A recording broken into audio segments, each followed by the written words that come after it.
बार हमने ऐसा डांस देखा। सांस्कृतिक कार्यक्रम हुआ, बहुत अच्छा लगा। तो जितने भी भाई बहन जो डांस कर रहे थे उन्हें स्पेशल थैंक्स कहूँगा।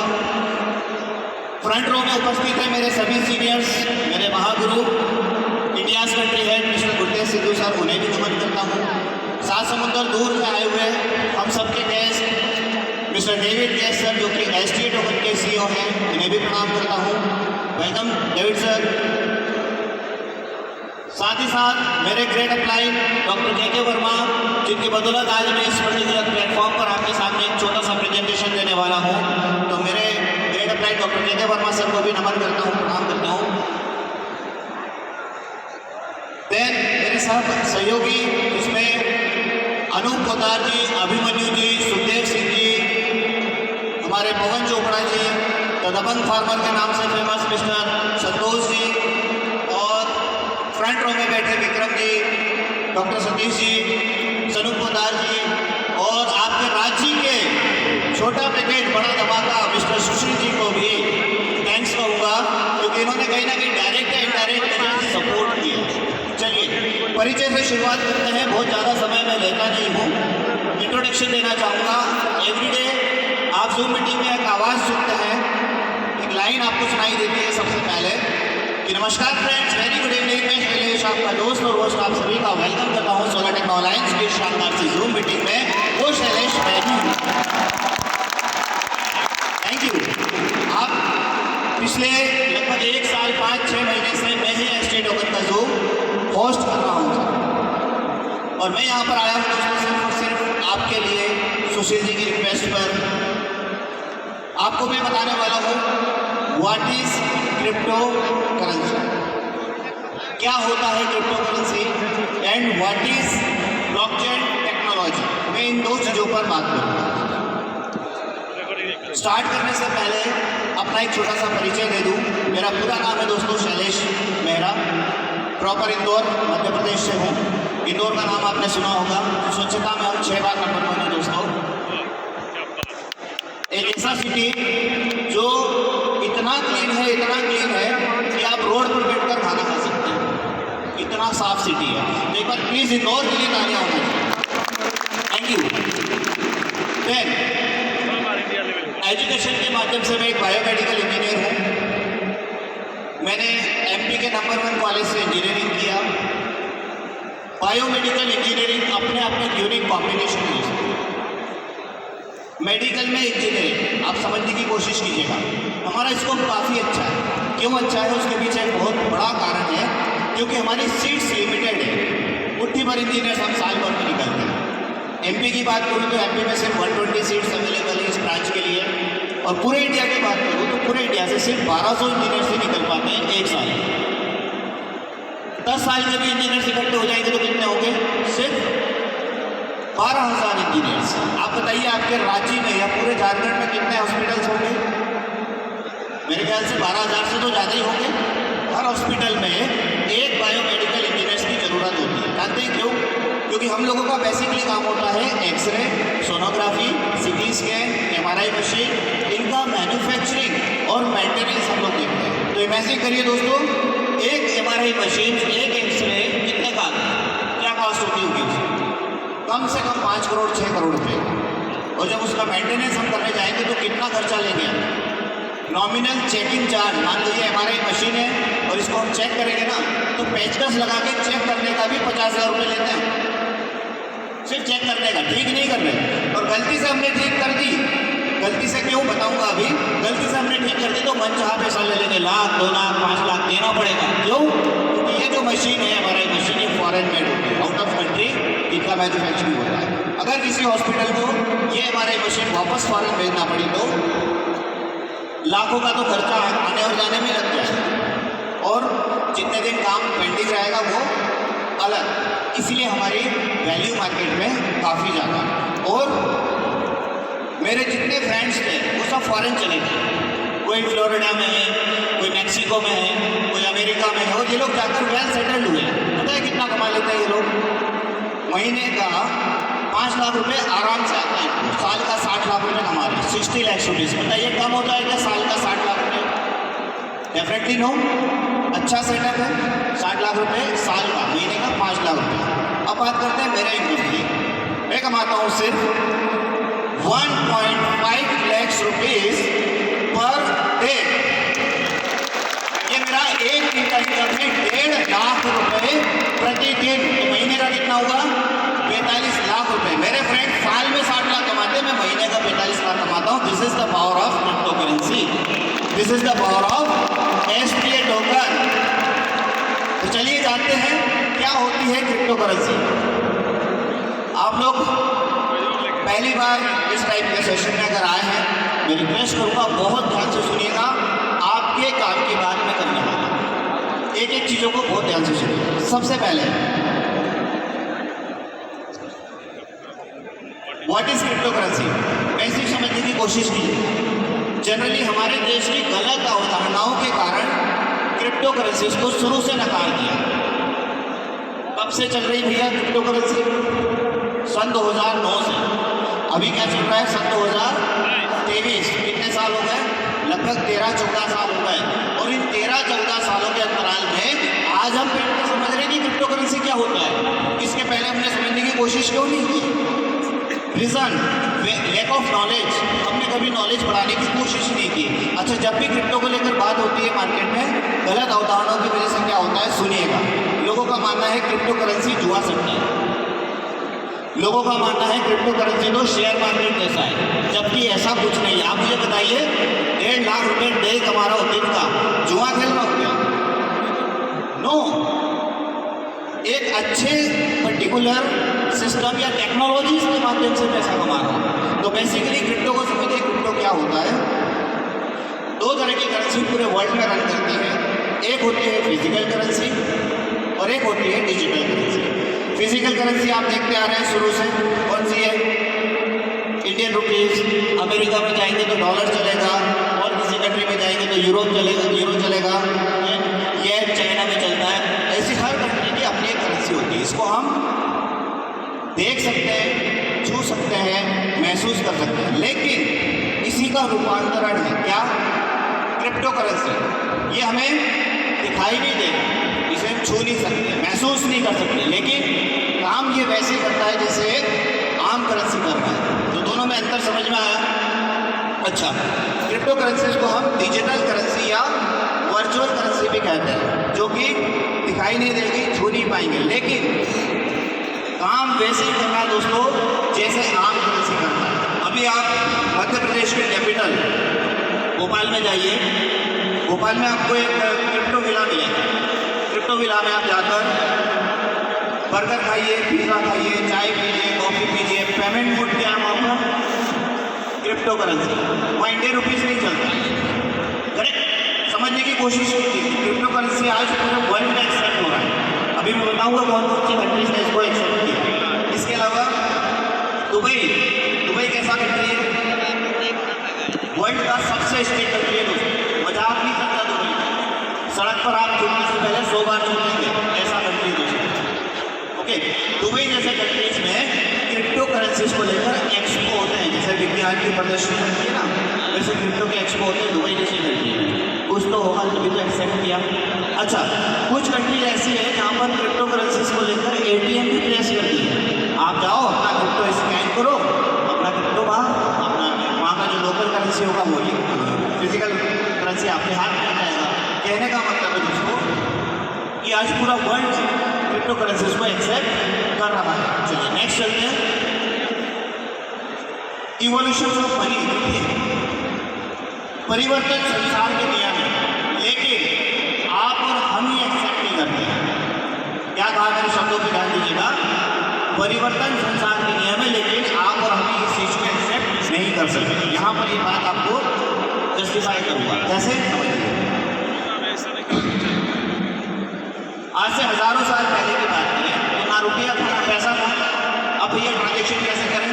तो ट्रांजेक्शन का स्वरूप था बार्टर सिस्टम। बार्टर सिस्टम मतलब वस्तुओं का विनिमय, जिसको हम आम भाषा में वस्तु विनिमय कहते हैं। एक वस्तु के बदले दूसरी वस्तु दी और ली जाती है, बस ये ट्रांजेक्शन का मोड होता है। अब रुपया पैसा है ही नहीं तो करेंगे, तो चावल के बदले चावल, अनाज के बदले अनाज आपस में एक्सचेंज कर लेते हैं। समय थोड़ा सा परिवर्तित हुआ, मार्केट में एक बहुमूल्य वस्तु गोल्ड हाथों में आया। जब गोल्ड हाथों में आया, गोल्ड से ट्रांजेक्शन करना शुरू किया गया। उसके बाद थोड़ा और समय परिवर्तित हुआ, फिर मेटल्स हाथ में आए और मेटल से ट्रांजेक्शन होना शुरू हुआ। मेटल्स के कॉइन बनने लगे। कौन कौन से? आपने देखा होगा, चांदी का सिक्का होता था, तांबे का सिक्का होता था, करेक्ट। देन पीतल का सिक्का होता था। एक मूर्ख राजा ऐसे आए थे जिन्होंने चमड़े का मतलब लेदर का सिक्का निकाल दिया। ये बात और है, मुगल शासन के वो बादशाह थे, नाम नहीं लूँगा। ये बात और है कि कुछ दिनों के बाद उसको बंद कर दिया गया, लेकिन चमड़े के भी सिक्के चले उस समय थोड़ा सा और परिवर्तित हुआ, पेपर मनी आ गई। उस समय अंग्रेजों का अस्तित्व था इंडिया में, उन्होंने पेपर करेंसीज इंडिया के लिए शुरू की। फाइनली 1935 में 1 दिसंबर 1935 में आरबीआई की स्थापना कर दी गई थी इंडिया में, और फिर जो पेपर करेंसी था वो आरबीआई को सौंप दिया गया। उसके बाद समय बड़ा परिवर्तित हुआ और आई प्लास्टिक मनी। इसको ध्यान से समझिएगा। मैंने क्या कहा? परिवर्तन संसार के नियम है, लेकिन कोई एक्सेप्ट नहीं करता। सेम चीज़ यहाँ पर हुई जब प्लास्टिक कार्ड आया या प्लास्टिक मनी, जिसको आम भाषा में हम एटीएम कार्ड के नाम से जानते हैं, डेबिट कार्ड या क्रेडिट कार्ड। जब एटीएम कार्ड आया, लोगों ने इसको नकारा। क्या कहा? मशीन पैसा खा जाएगी तो कौन जिम्मेदार होगा? अच्छा, कार्ड ही फंसा दे गया तो? लोग आज भी एटीएम यूज करने में संकोच करते हैं। अब आश्चर्य की बात क्या है, 1950 के दशक से पहले से अमेरिका जैसी कंट्री में एटीएम कार्ड्स की फैसिलिटीज यूटिलाइज की जा रही है सन 1950 के आसपास। और हमने कब अडॉप्ट किया इसको? जब भारत सरकार के द्वारा एक नोटिफिकेशन जारी किया गया हर बैंक को, और कहा गया कि हर बैंक होल्डर्स को, जिसका भी बैंक में अकाउंट है, उस व्यक्ति को एटीएम कार्ड रखना कंपलसरी है। तब की बात है, सन 2000 के आसपास की। तब जाकर हमने डेबिट कार्ड, क्रेडिट कार्ड इस्तेमाल करना शुरू किया। कितना पीछे हम अमेरिका जैसी कंट्री से, वहाँ 1950 से चल रहा था, हमने 2000 के आसपास इस्तेमाल करना शुरू किया। ऐसे एक बड़ा परिवर्तन आया दोस्तों जब electronics money I. Evolution of money में जब इलेक्ट्रॉनिक्स मनी ईजाद की गई, उस समय पर सबसे पहले आया था दोस्तों पेटीएम। लोगों ने इसको भी नकार दिया। मैंने कहा ना, परिवर्तन संसार का नियम है, लेकिन कोई एक्सेप्ट नहीं करता। यहाँ पर भी वही हुआ। पेटीएम को 4 साल लगे ये समझाने में कि भैया आप घर बैठे बैठे बैंकिंग कर सकते हो, आपको बार बार बैंक जाने की जरूरत नहीं है। कितने साल लगे? 4 साल।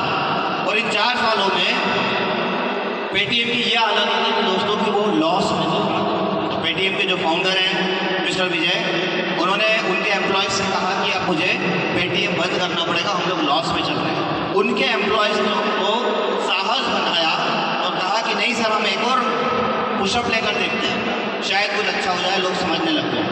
तब जाकर लोगों ने पेटीएम जैसे एप्लीकेशन को इस्तेमाल करना शुरू किया। लोग यहाँ पर भी गलत थे। क्या बोलते थे मालूम है? बोले पेटीएम डाउनलोड मत कर देना, ये अकाउंट खाली कर देगा, बोलते थे। तो परिवर्तन संसार के नियम है और एक्सेप्ट नहीं किए जाते। सेम चीज यहाँ पर भी हुई। समय थोड़ा सा और बदला जब इलेक्ट्रॉनिक मनी आया ना दोस्तों, इस पर्टिकुलर टाइम पर, तब हमने डिजिटल फॉर्म देख लिया था एक तरह से करेंसीज का, और समय परिवर्तित हुआ और फाइनली लॉन्च हुआ दोस्तों क्रिप्टो करेंसी। तब सन 2009 में। और वही चीज़ यहाँ पर भी लागू होती है। परिवर्तन संसार के नियम है और एक्सेप्ट नहीं किया। किसने नहीं किया? आपने और हमने। सन 2009 से चल रहा है क्रिप्टो। सोचिए अगर हमने उसी समय एंट्री कर ली होती तो कहाँ होते आज, बताऊँगा अभी। ओके,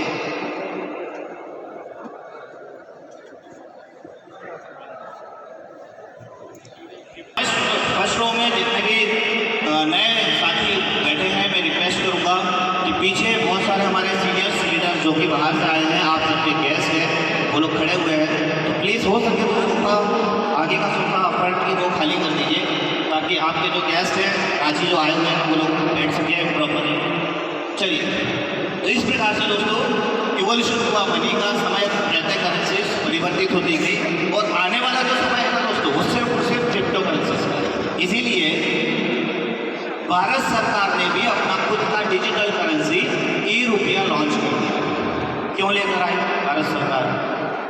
क्योंकि उनको भी समझ में आ गया कि आगे चलकर कभी ना कभी डिजिटल रूप में हमें टिकना पड़ेगा मार्केट में, नहीं तो हम भी पीछे रह जाएंगे। ओके, चलिए। Which country accept crypto currency as legal tender? कौन सी ऐसी कंट्रीज हैं जिन्होंने क्रिप्टो करेंसीज को लीगल टेंडर घोषित किया? तो सबसे पहली कंट्री है दोस्तों अल सल्वाडोर। 2021 सितंबर 2021 में अल सल्वाडोर करके कंट्री है, अमेरिकन ओरिजिन में आता है ये। इसने बिटकॉइन जैसी क्रिप्टो करेंसीज को एज लीगल टेंडर घोषित कर दिया। अब सारे ट्रांजेक्शन कौन सा बिटकॉइन से होते हैं। इसके बाद इसी की तर्ज पर कुछ अफ्रीकन रिपब्लिक कंट्रीज हैं जिन्होंने डिक्लेयर किया बिटकॉइन जैसी क्रिप्टो करेंसीज को एज लीगल टेंडर। और आने वाले समय में और भी कुछ कंट्री ने अनाउंसमेंट कर दिया है कि हम भी हमारे देश के लिए क्रिप्टो करेंसीज को एज लीगल टेंडर घोषित करेंगे। So four important reasons to impact of crypto currency, my dear friends, 4 महत्वपूर्ण कारण है क्रिप्टो करेंसीज के आने के। जिन लोगों को लगता है ना कि ये एक हवा का गुब्बारा है, कभी भी फूट जाएगा, या क्रिप्टो करेंसी जुआ है, क्रिप्टो करेंसी सट्टा है, क्रिप्टो करेंसी शेयर मार्केट है, फलाना है, ढिमका है, ये 4 इंपॉर्टेंट रीजंस अगर आपने समझ ली है तो आपको ये भी समझ में आ जाएगा कि क्रिप्टो करेंसी क्यों आया, क्या कारण रहे इसके आने के। तो सबसे पहला रीजन मैं आपको बताता हूँ। सबसे पहला कारण है दोस्तों आपका बैंक। क्या आप जानते हैं कि बैंक में रखा पैसा सेफ नहीं होता है? क्यों? किसी से भी पूछ लो कि मेरे पास 5 लाख 10 लाख रुपए पड़ा है कैश, कहाँ रखूँ? क्या बोलेगा व्यक्ति? बैंक में रखो भैया, घर में रखेंगे चोरी हो जाएगा, दीमक लग जाएगी, ऐसा हो जाएगा, वैसा हो जाएगा। कहाँ रखने का बोलेगा व्यक्ति? बैंक में। लेकिन क्या आप जानते हैं कि बैंक में रखा पैसा सेफ नहीं होता? कोई बैंकिंग सेक्टर से यहाँ अगर हो तो आप पूछ लेना, मेरी बात को वेरीफाई कर लेना या गूगल कर लेना। इस बात बताने जा रहा हूँ आपको क्यों सेफ नहीं होता है, ध्यान से सुनिएगा। इसीलिए आइए दोस्तों क्रिप्टो करेंसी, ठीक है। बैंक में जब आप जाकर अकाउंट ओपन करते हैं, एक फॉर्म भरते हैं, सिग्नेचर करते हैं, उस फॉर्म पे बहुत सारी जगहों पर बैंक सिग्नेचर ले लेता है। अब उस पर्टिकुलर फॉर्म में ना इंग्लिश में बहुत कुछ लिखा होता है, हम पढ़ते कुछ नहीं, ठीक है। क्या क्या लिखा है ध्यान से सुनिएगा। उसमें साफ साफ लिखा है कि जिस दिन भी आपकी बैंक का दिवालिया घोषित होगा, आपकी जमा पूंजी का सिर्फ 10% आपको प्राप्त होगा। सपोज कीजिए आपका 1 लाख रुपए जमा है, बैंक का दिवालिया हो गया रातों रात, कितना मिलेगा? सिर्फ 10 लाख रुपए, बाकी का 90,000 रुपए डूब जाएगा, भूल जाओ आप उसको, ठीक। अभी इस रूल को चेंज किया गया सन 2021 में। हमारी इंडिया की जो फाइनेंस मिनिस्टर है मिसेस निर्मला सीतारमण जी ने इस रूल को चेंज किया। क्या कहा कि इस लिमिट को बढ़ाकर हम 5 लाख रुपए कर देते हैं। मतलब जिनका भी पैसा 5 लाख से कम है उन्हें तो पूरा मिल जाएगा, जिनका पैसा 5 लाख से अधिक है उनको भी 5 लाख मिलेगा। एग्जाम्पल से समझाता हूँ, मान लीजिए आपका बैंक में 3 लाख रुपए जमा है, आपकी बैंक दिवालिया हो गई तो 3 लाख पूरा मिल जाएगा। किसी का 4.5 लाख है, पूरा मिल जाएगा 4.5 लाख। किसी का 1 करोड़ है तो भी 5 लाख मिलेगा। किसका नुकसान? आपका, हमारा, पब्लिक का। इसीलिए क्रिप्टो को इजाद किया गया। क्रिप्टो का बेसिक मीनिंग समझिए। क्रिप्टो का मतलब ही होता है, क्रिप्टो वर्ड का मतलब होता है गुप्त, मतलब छुपा हुआ। तो क्रिप्टो को इजाद किया गया ताकि एक गुप्त करेंसी के रूप में आप अपना पैसा अपने पास रख सकें, कितना हो ये कोई ना जान सके, इसलिए क्रिप्टो को इजाद किया गया। Okay, then second important reason है दोस्तों, जब एक देश से दूसरे देश में पैसा भेजना होता था तो 2 प्रॉब्लम फेस करना पड़ती थी। पहली, एक तो 7 से 10 दिन का समय लग जाता था, और दूसरी 7 से 10 दिन के साथ साथ मोटा कमीशन भी देना पड़ता था। जैसे सपोज आपने अमेरिका यहाँ से 10 लाख रुपए सेंड किए किसी को, आपका ब्रदर है, कोई सिस्टर है तो अमेरिका रहती है, आपने यहाँ से 10 लाख रुपए अमेरिका भेजे तो 8 से 13% तक का कमीशन लगता था। तो एग्जाम्पल के लिए हम 8% ही ले लेते हैं सबसे लो। 10 लाख रुपए पर 8% कमीशन कितना हो गया? 80,000 रुपये। 80,000 रुपये आपको कमीशन पे करना पड़ जाएगा 10 लाख। सामने वाले को कितने मिलेंगे? 2,20,000। चलो ठीक है, बोले कमीशन ले लो पर कम से कम जल्दी तो पहुंचा दो, कोई मेडिकल इमरजेंसी रही तो क्या करेंगे? उस कंडीशन में 7 से 10 दिन का समय लग जाता था। इसीलिए क्रिप्टो को ईजाद किया। अच्छा, अब कितना समय लगता है क्रिप्टो करेंसीज में ट्रांजेक्शन करने में? 1 सेकंड से लेकर 5 सेकंड मैक्सिमम। बस आपका पैसा 1 रुपये से लेकर 1000 करोड़ तक आप भेज दो, तुरंत जाएगा। एक और प्लस पॉइंट बताता हूँ क्रिप्टो के आने का। आप लोग फोन पे, जीपे, पेटीएम चलाते, कितनी लिमिट है उसकी? 1 लाख। एक दिन में 24 घंटे में आप 1 लाख से ज़्यादा का ट्रांजेक्शन कर सकते हो क्या? नहीं। क्रिप्टो करेंसीज में नो लिमिट है। 1 रुपये से लेकर 1000 करोड़, 2000 करोड़, 5000 करोड़, 10,000 करोड़ का ट्रांजेक्शन इमीडिएट होता है दोस्तों। पावर है इसकी। अच्छा, फीस कितनी लेगा क्रिप्टो करेंसी ट्रांजेक्शन करने में? नॉमिनल। मोस्टली देखा गया है 50 से 100 रुपये मैक्सिमम हो जाता है फीस। बस 1 रुपये का ट्रांजेक्शन हो या 1000 करोड़ का। तो ये सेकंड कारण है, इसीलिए आया क्रिप्टो करेंसी, ताकि कंट्री टू कंट्री ट्रांजेक्शन करने में सहूलियत हो जाए। अब आप सोच रहे होंगे कि यार मैं तो करता नहीं हूँ ट्रांजेक्शन कंट्री टू कंट्री, मुझे तो अपने इंडिया में ही ट्रांजेक्शन करना होता है। माय डियर फ्रेंड, हमारी भारत सरकार तो करती है। क्रूड ऑयल खरीदना होता है, काय में खरीदते हैं क्रूड ऑयल? ऑब्वियसली डॉलर्स में। तो ये एक सोर्स मिला जिससे फास्ट ट्रांजेक्शन करके पैसा ट्रांसफर किया जा सकेगा। चलिए तीसरे कारण पे आते हैं। तो तीसरा कारण है दोस्तों, पूरे वर्ल्ड के लिए कॉमन करेंसी डिजाइन करना है, पूरे वर्ल्ड के लिए। समझिएगा इसको। मान लीजिए कि आपके पास 1 करोड़ रुपए है, आप लेकर अमेरिका चले गए, कुछ काम आएगा क्या? बोलिए, नहीं आएगा। क्यों? क्योंकि यहाँ पर रुपीस चलता है। कौन लेगा आपसे डॉलर? अच्छा, मान लो डेविड सर 1 करोड़ डॉलर लेकर इंडिया आ जाते हैं, कोई लेता क्या डॉलर इनसे? होटल वाला लेता क्या? फ्लाइट वाला बुक करता क्या डॉलर लेके? नहीं करता। कहने का मतलब है कि पूरे वर्ल्ड के लिए कॉमन करेंसी को डिजाइन किया गया ताकि आप वर्ल्ड के किसी भी कोने में घूमें, आपके पास क्रिप्टो है, आप स्कैन करेंगे और पे कर देंगे। अभी पता है आपको, होटल्स का बिल पेमेंट, शॉपिंग और रेस्टोरेंट में खाना खाने के बाद का बिल, सब कुछ आप क्रिप्टो से पे कर सकते हैं। मजे की बात सुनिए, अमेजन और फ्लिपकार्ट जैसी वेबसाइट ने भी क्रिप्टो एक्सेप्ट करना शुरू कर दिया। क्यों? कुछ तो होगा ना भैया, तभी। चलिए, इसके बाद लास्ट रीजन है दोस्तों, आपने देखा होगा कि जिन लोगों के पास पहले पैसा होता था वो लोग क्या करते थे?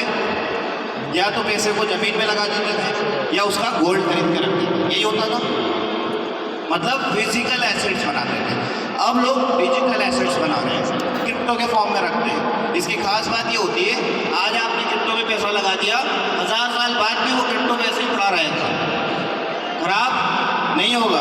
ओके, अब आते हैं दोस्तों, ये तो हमने जाना क्रिप्टो करेंसीज के बारे में। Just second.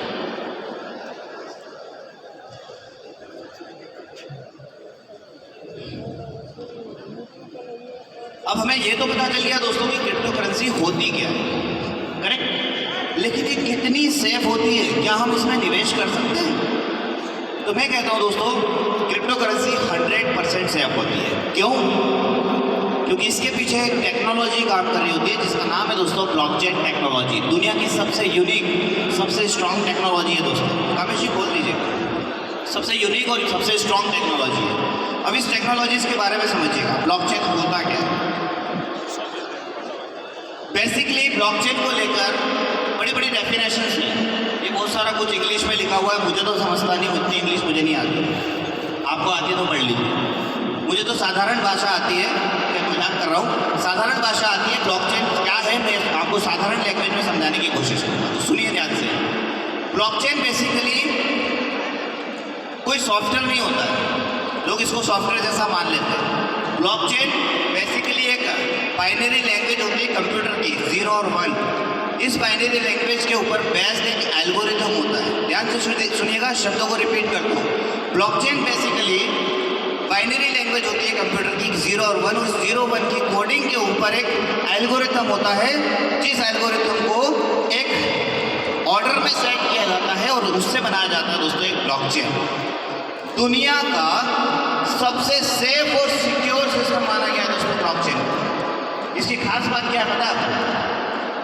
एक बार कोई डेटा इसमें आ गया तो ये डेटा ना तो डिलीट हो सकता है ना ही एडिट हो सकता है।